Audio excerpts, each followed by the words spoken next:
Hey, what's up? Hello everyone, welcome into Fantasy Filmball, the show where we turn movies into sports and sports into something we don't talk about here. My name is Matt. My name is Dyl, and today we're going to talk about one of the most anticipated movies coming out of Canada this year, and that is Wes Anderson's new film, Asteroid City. But before we can dive into that, as always, if you are new here, consider dropping a subscription. We have new Oscar content almost each and every day. This will be a spoiler discussion. It's in the thumbnail. This is your last warning. We are diving into everything that Wes Anderson had to talk about with this movie. So if you haven't seen it, go ahead and watch it. Or if you don't care about spoilers, which you probably should, enjoy. There's a lot to talk about on this one, so I feel like it would be pretty impossible to talk about this movie without spoilers. It's always a treat for me seeing a new Wes Anderson movie in theaters, but I think we fell on pretty opposite sides of the spectrum on this one. I liked the film quite a bit. Dylan, I know you're kind of more mixed on it, mixed to low. Yeah, I mean, I won't lie. I won't say like, oh, I know every one of his movies, but I've seen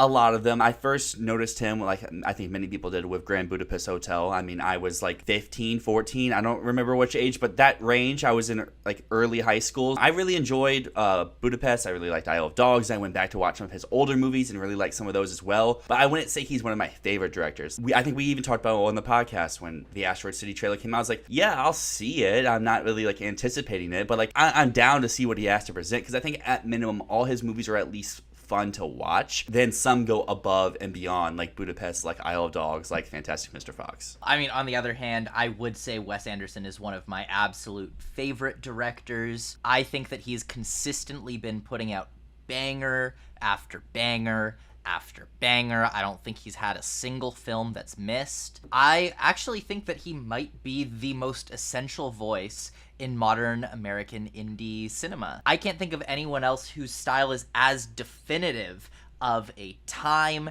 as definitive of a movement as Wes Anderson. He represents the postmodern era, the melancholic gloom and twee fake happiness of our world at this moment. He just really does so much that I feel like people have been copying ever since he first jumped onto the scene in the late 90s. He's such a visual master. He has a distinct voice. For me, I think the first film I saw by him was Fantastic Mr. Fox, but that was before I was into movies. But now let's talk Asteroid City. This is very unique in Wes Anderson's filmography. It's probably his most confusing film, most layered, metaphorical film, thematically dense. I could say many things about Wes Anderson, but I don't think I would ever call him much of an intellectual filmmaker where you come out of a film thinking, what the hell was that about? But that's how I felt about this one. It's not easy to process. And Dylan, I know that's a little bit where you came out of this movie when you first saw it, and why you initially really didn't like the film. I mean, I'll start off with some positives. It's a Wes Anderson movie, so you know the ensemble is going to be great. I really love the cast of characters he either brings in returning, or how each movie sprinkles in some new people, like Scarlett Johansson, who I know has been in one before, but here in live action, and Tom Hanks and some other people. Alexander Desplat's always had great scores, especially when he's working with Anderson, and then there's the production design, the cinematography, the costumes. I really believed I was in Asteroid City, or at least watching the play movie version of Asteroid City. However, what kind of brought me back is it felt like the plot was very slow moving while you were with the, we'll call it the play version of Asteroid City. Like what you're watching in color. When you're watching in color, that arc felt like it was maybe like an hour 20, an hour 30 of this runtime, but like there was times where you probably could cut it short, while then when you went to the behind the scenes of it all and the black and white stuff, which was maybe like 10 to 15 minutes of the movie, felt like you could have dived in that a little bit more and got some more out of that element to kind of put them more together and made them feel a bit more smooth between the two. But I would say ultimately what really brought me down with this movie would be the final act of it. It just feels like, as I mentioned, we kind of went slow throughout the rest of the movie. While I wasn't not liking it, I wasn't head over heels, but I was still engaged and I was still connecting with it. But then when you hit, like, I guess what Anderson's trying to say with this movie, I didn't really catch it at first. I've seen some other people talk about it, and now I kind of have in my head like, oh, that's what he was trying to say. So I'm really interested to rewatch the movie to see, do I actually pick up on that now that I know what he's trying to say? it kind of came out of left field, and I just felt very disconnected and kind of like turned off by it. I definitely liked the film a lot, but I think that the disconnection that you felt is very purposeful. I think it's very deliberately alienating, and it puts up even more emotional barriers than the typical Wes Anderson film does. And Wes Anderson always puts up emotional barriers in his movies. There's always the deadpan dialogue is a very, very emotionally alienating way to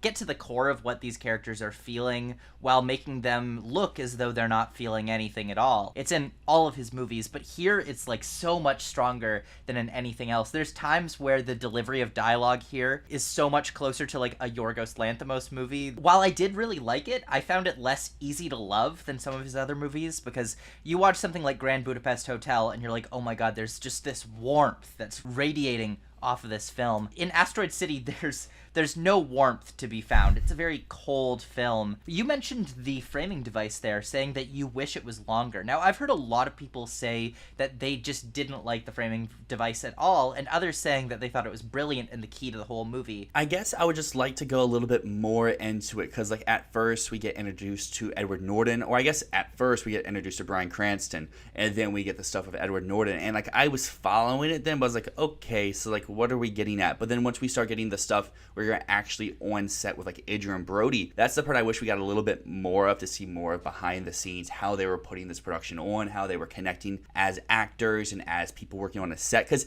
like it bleeds a little bit into the story that we get with both Jason Schwartzman's Augie or Scarlett Johansson's Midge, but like I feel like there was more there that they could have said a little bit. You just love Adrian Brody, I guess. I mean, I do love Adrian Brody, but I just felt that that's the most interesting part, because that's where you also get to see a lot of other characters come in, like we get to see, which I think was one of the funniest parts of the movie, Jeff Goldblum as the alien, and some other actors pop in here and there. We get Willem Dafoe as the, I guess you can call him the acting coach, maybe? And that final part was very much just out of left field. The framing device is so interesting because it's what makes the film, but it also is what is pushing me a little bit back. The whole point of the framing device is to push you layers and layers and layers away from the emotion that Augie is feeling. Like everything else in the film, it's meant to alienate you from the core of the emotion of the story. It's a story in a play, in a TV show, in a movie that we're watching in a theater.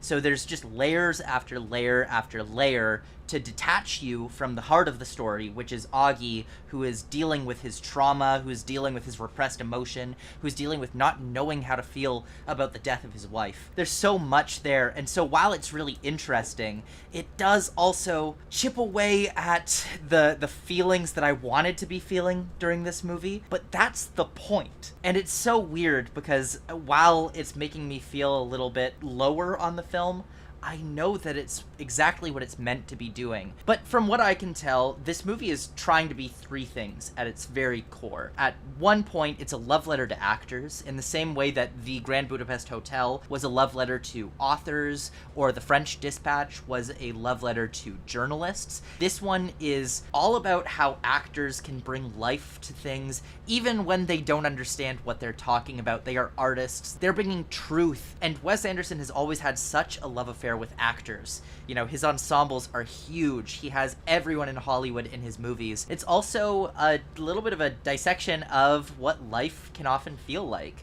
We're all characters in search of an author. We're wandering around meaningless through life, trying to figure out what our purpose is, feeling completely insignificant and lost, wandering through a script that it feels like we don't understand. That's what Augie is feeling, and I feel like that's also why there's this framing device of the writer that doesn't understand what he's writing, the director that doesn't understand what he's directing, and the actors that don't understand what they're acting. No one knows what they're doing in this world, and they're all just hoping to find their purpose. And then it's also just about grief, and how so many people in the mid-20th century simply refused to or had no idea how to cope with their grief, and the trauma of an entire generation of war veterans was kind of just shoved to the side and forced on their children. But yeah, I thought that the framing device allowed for some really cool exploration of all of these topics, but it also disconnected me from the movie, which was the point, but I still don't know if I loved it.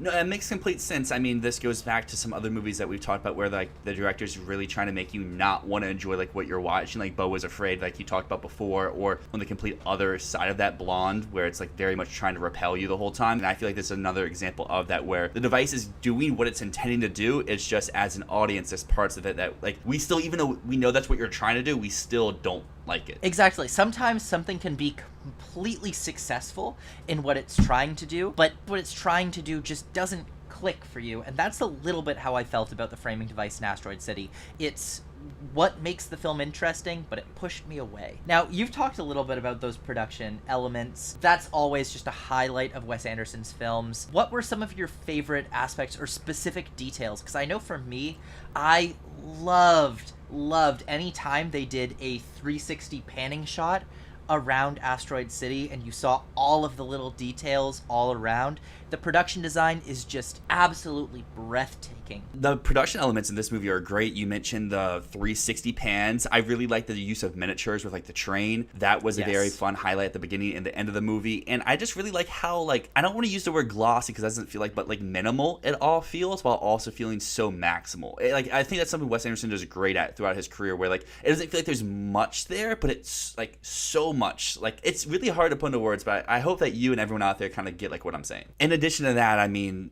Desplat does, I think, his best work when he's with Wes Anderson, and honestly, this may be my favorite score from him. I know it's very minimal, like there's probably only like 5 or 6 tracks actually by Desplat in the score, but they're so, I think they very much elevate the scenes that they're in, as well as working outside of the movie. Like I've listened to the score like 3 or 4 times since watching the movie, and it's very infectious. Like, I know we're not to Oscars yet, but I feel like once we get there, this is like something I feel like could even survive without the movie, or at least I hope. Well, let's talk about the Oscars. I mean, I think that there's 2 clear possible nominations this film could get, and it's production design and score. I don't see much outside of that. It's a little bit too divisive to get into something like screenplay or picture, even though those are low possibilities. Production design and score both look like pretty strong contenders. So what do you think about its chances in both of these categories? To me, I feel like this movie's coming out too early to stay in the conversation all year unless it continues to have just a very successful box office run, which it currently is doing so far, as you mentioned, that per theater average, as well as it just put up the best single weekend gross in Wes Anderson's whole career. I don't know, it just feels like the categories where it's competing in like production design is going to be a very strong one with what we're assuming are the big best picture players like Dune, like Killers of the Flower Moon. But score is something where if they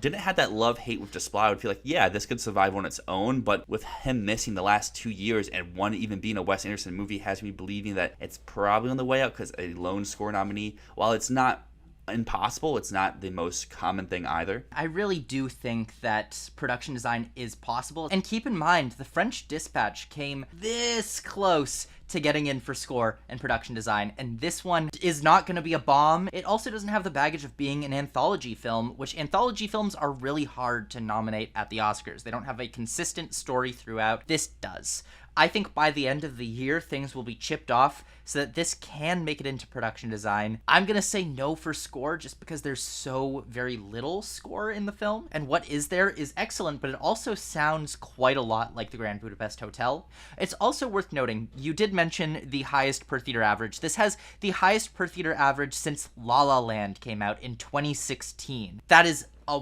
wild stat for this movie to break. And every year since 2011, the film with the highest per theater average of the year has had at least 1 Oscar nomination.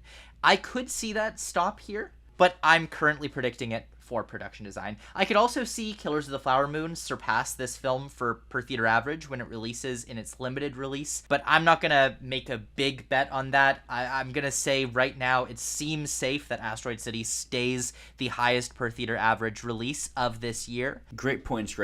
And I guess for final thoughts on this movie, I didn't really get a chance to mention it before, but while like the story and the plot didn't really work for me, I thought this was Anderson's maybe second most funny movie after the Grand Budapest Hotel. I don't know, I just really thought there was individual scenes and moments that were just super hilarious and super funny that kept me engaged throughout, while maybe like all the jokes didn't connect. It was like one where there were so many that like everyone hit, kind of like Spider-Verse, where like not every joke lands, but there's just so many, so it feels like they all do. I didn't really get the funny out of this movie as much. I just found it deeply sad. Like, it's a very sad movie, and some of the jokes really landed, but I don't think I more than chuckled through the movie. Whereas, like, I watched The Grand Budapest Hotel or Fantastic Mr. Fox or Moonrise Kingdom, and I just laughed my ass off the entire time. This one was much more subtle. The jokes were there, but they were, at least to me, not really laugh out loud funny. It was just like, that was good.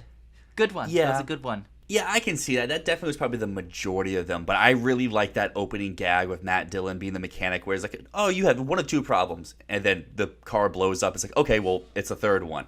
And then everything with Jeffrey Wright, I think he's been a massive standout in both Wes Anderson movies he's been in. That's probably one of my of Wes Anderson's newer people he's working with. He just nails like the Wes Anderson tone. He's always, like, he was the highlight of French Dispatch, and he's one of the highlights here. Oh, he just has a wonderful voice. But that is all we have to say about Asteroid City at this point in time. We're both going to see it again, so maybe we'll revisit it at some point, talk a little bit about it, see if it's growing even more on us. I know it's already been growing on you.